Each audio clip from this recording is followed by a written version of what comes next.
Hello everyone, it's Attacker72 here, and for today, The Legend of Zelda Skyward Sword HD. It has been officially 2 years ever since this game came out on the Nintendo Switch.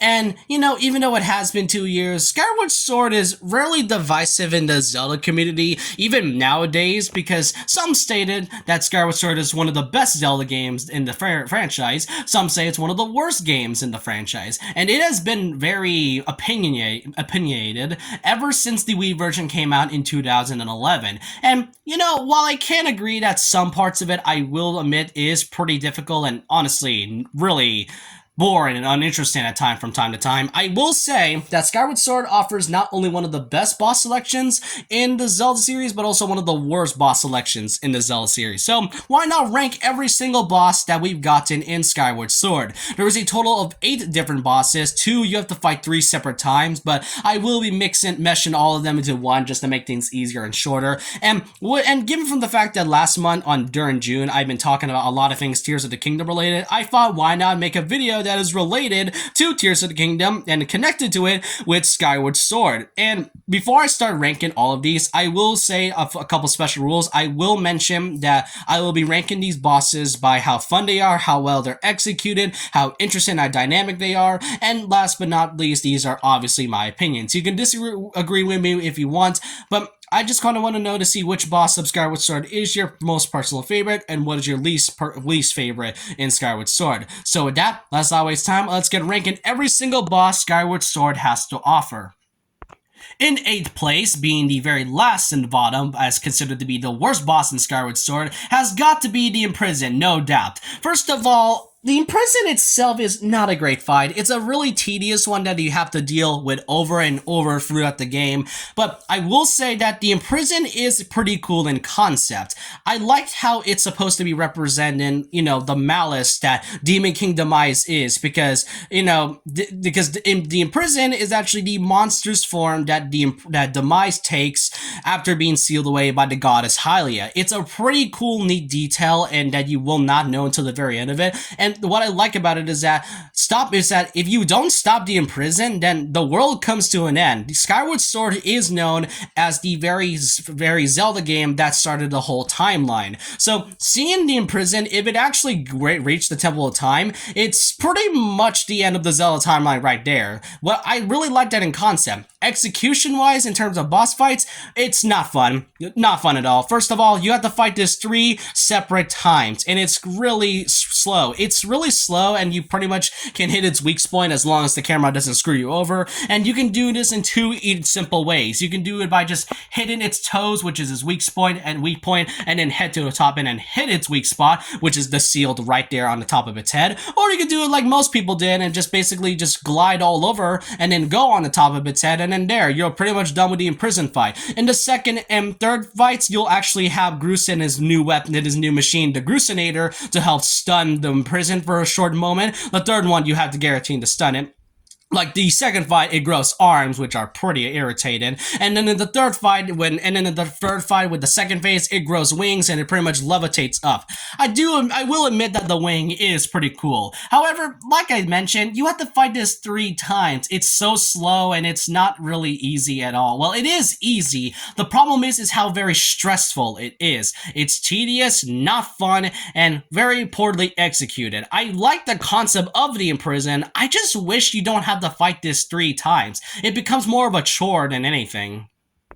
In number 7, we are at the Earth Temple in Elden Volcano, and even though the build-up was great, the boss fight isn't really good. Now, one of the dungeon puzzles in this one is the fact that there is something that involves a boulder, and as the boulder rises, and when you get to the boss area, Girahim is there, and he says that Zelda has been captured, but was saved by a person that you will not find out until halfway through the story and all, and that's when Girahim summons the boss, being the boulder, which transforms into none other than pyroclastic fiend Scaldera, or as me and some of my friends like to call it, Mike Wazowski. But Anyway, Scaldera, unlike the Imprisoned, where it's really annoying, this one is a little bit more easy in some cases, and also pretty forgettable. It's a boss that I am not a fan of, which I guess it makes sense. It's only the second boss, really. But keep in mind is that if you go for the lightning round, which is just a boss rush, and then have the very powered up Master Sword, you can pretty much defeat this boss fight in like 5 seconds, really.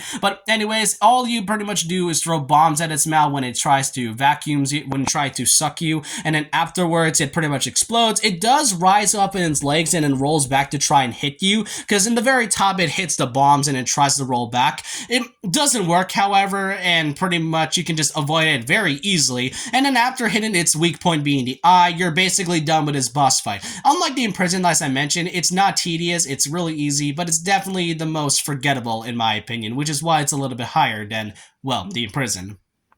At number 6, we now head into the Sand Ship in Lanayru's Sea. Now, the Sand Ship is one of my favorite dungeons in Skyward Sword, and one of my favorites in the entirety of the Zelda series. Really, it's a nice concept, and it uses the mechanic that is one of my favorites in Zelda, being the Time Ship Stones. When you hit it, it'll either go back to its past, which is the current one you're at, or to its future, where everything is all technological and robotic. In the Sand Ship, you'll pretty much fight off Skyward, which is a mid-boss. I like that build-up and all, and you'll be given a new item being the bow and arrow, and you pretty much use the bow and arrow to hit the time ship stones on the top, which changes the appearance of the ship. That I am a really huge fan of. The boss, however, I do think could have been at least a bit better. Here's the thing, when you get to the boss room, there's a lot of tentacles that is rising up, and once you go higher and higher on the ship, water keeps on flowing through, making you think it's some giant Leviathan-like creature. And then when you get to the actual boss fight, you're then greeted by Abyssal Leviathan Tantalus. First of all, it is a really, really bad, it's really not appealing to look at. Like, the design itself is really not great to look at, honestly. Like, when I mentioned Scaldera looking like Mike Wazowski, well, Tantalus looks like Celia as well. What is with Zelda game and looking like characters from Monsters Incorporated? But anyways, it's kind of okay. It's a little bit more dynamic and better than what Scaldera is. Pretty much, its tentacles comes out of the floor, and you get to use Skyward Strike on it, and after you hit into like at least 5 tentacles, it rises out of the water, and it will try and hit you with its simple attacks, and you pretty much have to use the bow and arrow and hit its weak point, obviously being the eye, and then hit it again with some swords. And then in the second phase, when you get to the very top of the ship, its tentacle dreads comes in and then tries to hit you with some eel snake-like creatures like it's Medusa, but you can pretty much destroy those pretty easily, and it'll give you some hearts, and then hit its weak point in the eye once again. It's not great, but the reason this is higher than Scaldera is because I like I love the dungeon of the Sand Ship. It is a really cool dungeon in Skyward Sword. It's second best, just right behind another dungeon, which I will mention later on in the video. Number 5 is Moldarok, the scorpion-looking creature. Now, the Lanayru mining facility is a really neat-looking dungeon, because throughout the entirety of your exploration in this, you'll pretty much find these small larvae scorpion-looking things throughout the entire dungeon and all. And it does have some interesting lore in it, which something to do with 1,000 years. And given from the fact that Moldarok has a title of 1,000 years, you can tell that it pretty much shows what a grown scorpion looks like. Design is really simple, but it's honestly a pretty great fight, and it has a great use of the dungeon's item, the Gust Bellow. And its weak point obviously is its eye, but once it gets to its second phase, it digs down into the sand, and you use the Gust Bellow in order to reveal it, or else it'll hit you. And then you'll pretty much do a few stabs in the eye, which is in the middle a bit. And what I find really better about Moldarok is that once you get to the Lanayru Sea and try to find the captain's ship, you'll actually find a second Moldarok fight, making it a sort of surprise boss fight. I'll give it some points for doing that, and as it did caught me off guard from seeing that. At number 4, we head inside the Thunderhead. You see, when you're trying to find the rest of the songs in order to free Zelda, when you're talking to one of the citizens in Skylop, recently there is a sky god by the name of Levias who suddenly wasn't itself. Levias is some sort of like an overworld type of character, is like an overworld type of sky god, something that is pretty much granted by the goddess Hylia herself. When you get inside the Thunderhead, it is covered in clouds, and once you offer it its own, its favorite pumpkin soup, there comes in Levias. This time it is full of malice, and it's not what it used to be, because has something to do with some parasites on its body. So this is one, if not the only time you'll ever use your locked wing in battle. This fight is pretty much an airborne, technically making it an overworld boss, and once you hit 4 of its eyeballs, you'll then go to the very top, and that's where you'll find the actual boss, Ocular Parasite Bilicite. It's a pretty simple boss fight, unlike, the few things. You'll pretty much have to hit its attacks right back at its fins, and then hit its eye, rinse and repeat, though it won't do it again once you get to its third final attack, really. It's really simple, but I will give it for some points for making this the only time you'll ever fight airborne. I wish some bosses can be fight airborne, though. It would have been a little bit more dynamic, in my opinion. Number 3 is a boss that you actually get to fight 3 more times, like the Imprisoned, that being Demon Lord Girahim. You'll pretty much fight him throughout this entire game, and he'll appear from time to time, but unlike the Imprisoned, where it's just, annoying to fight, Girahim, however, I personally like a lot of his fights. First of all, the character is interesting. When you first fought him in Skyview Temple, he shows a little bit charismatic and sort of like a funny moment, but yet there are times where he's shown to be threatening and menacing at the same time. That's what I like about Girahim, which it's really a nice antithesis to what Link is. So, like I mentioned, you'll have to fight Girahim at least 3 times. The first time, you have to fight him in the Skyview Temple. It's a pretty easy fight. It's like the very first boss you have to face. You have to make sure you'll catch him off guard by the attacks of your sword, and that's pretty much about it. He'll then bring out his sword in the second phase, but that's just really about him. You'll then fight Girahim again the second time when you go into the Fire Sanctuary in Elder Volcano. It's pretty much the same, except he has sort of a new form in some cases, and then pretty much it's like the same thing, except he'll bring in a couple daggers. In the second phase, it's the same thing, except with some more dynamic attacks. It's really nothing too special, but then when you get to the third phase, that's where things get way more interesting. First up, you have to fight a horde of enemies going from Bokoblins, Moblins, Stalfos, and thankfully you don't have to fight the Lizalfos, but you'll fight a lot of Bokoblins throughout your entirety when you get to the sealed grounds of the past. And then when you get to fight Girahim, that's where you'll see him at his break-in and most insane point, where he got himself a brand new form and a more of a black metallic look, and not only is it really cool looking, it also has a nice twist to what he is. Girahim is revealed to be a weapon to Demise, basically a nice parallel to Fi, who has been your guiding weapon the entirety of Skyward Sword. So seeing Girahim, who would do anything to free his master, is something I really like about this character as a whole. And unlike the past 2 fights, this one can be a bit more tougher, because first phase, you have to knock him off on this platform and then quickly do Fatal Blow before he pretty much, gets back up. Another thing to mention is that he will try to hit you with some magic, but you'll just have to catch him off guard with that. Then when you get to the second phase on the ground, that's where Girahim gets more serious. He'll bring out his sword again, you'll have to hit him back with his own attack, and then he'll bring out a long sword which you can actually break with enough patience, and after hitting his core a few more times, that's where you'll end off the fight with Girahim the third time. Really, it's more funner than what the Imprisoned is. 3 times may be a bit much, but with Girahim, I like how it's very executed well, and especially from the plot twist at the very end that he is nothing more than just Demise's sword. At number 2, though, is none other than the Demon King Demise himself.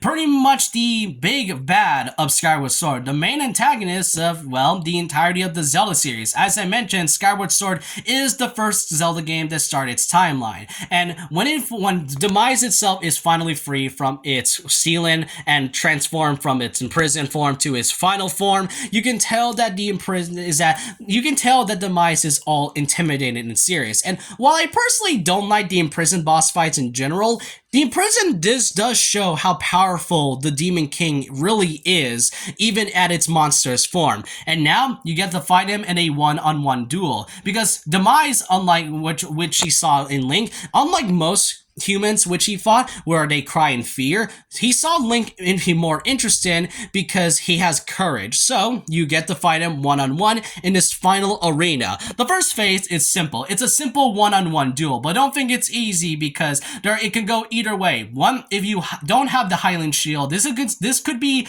considered one of the hardest boss fights in the entire game.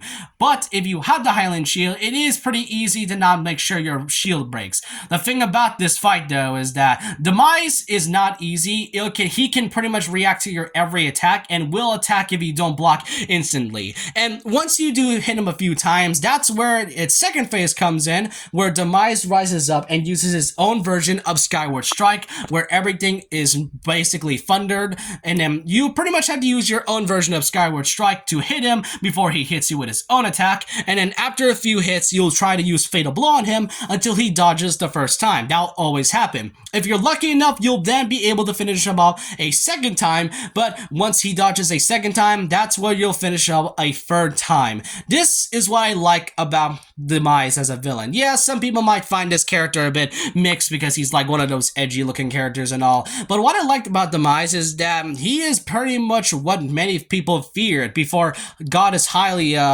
sealed him away. He is a man of unknown origin, a demon which wants to bring chaos into the whole world. And to see Link finish him off was really satisfying. And that last word where Demise states to that an incarnation will follow Link and Zelda from all time, pretty much referring to Ganondorf. That's what I really like about this whole fight as a whole, and became one of my favorite final bosses in video games, really.